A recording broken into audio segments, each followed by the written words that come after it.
Hey everybody, Adam from Gunworks coming to you from the reloading benches today. We're going to talk about 40 Smith & Wesson reloading.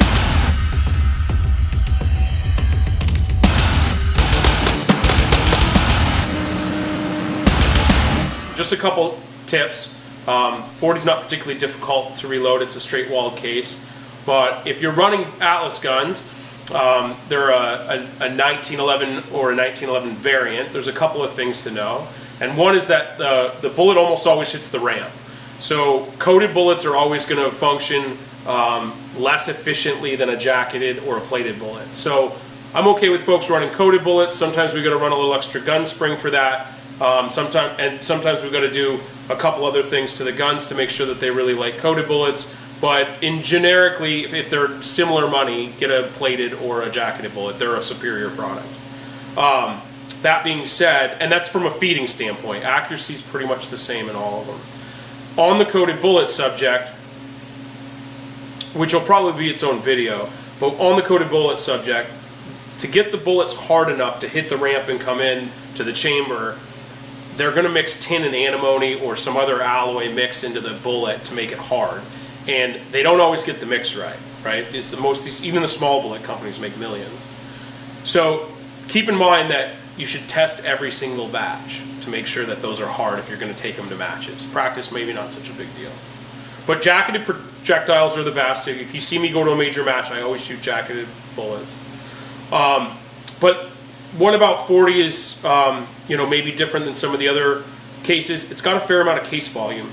So I like to load a powder that as I'm filling the case, I really can't double charge it.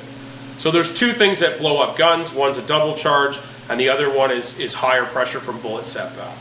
And then a squib potentially as well. So the thing I care the most about on the reloading machines, and that at this moment I don't think anyone has in 2020 a powder sensor that I trust. So I stand over every single machine and make sure every single bullet gets powder dropped. And if some of these guys are walking away from these machines and letting them run, and you're just asking to blow up a gun. So we need powder in the case, and we need it to be the appropriate amount.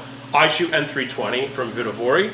Personally, it does two things for me. It fills the case up over halfway, so a double charge overspills. And then as well as that, it's burned super clean. So the cleaner your powder is, the longer you go between reloads. Our guns are going to like the bullets at about 1185 for overall length. So that's from start to finish. Bullet profile is not going to be as big a deal with an Atlas gun. You can probably run any bullet profile you want. Anytime you have a round bullet profile such as this, you're a little bit better off, but it probably won't matter.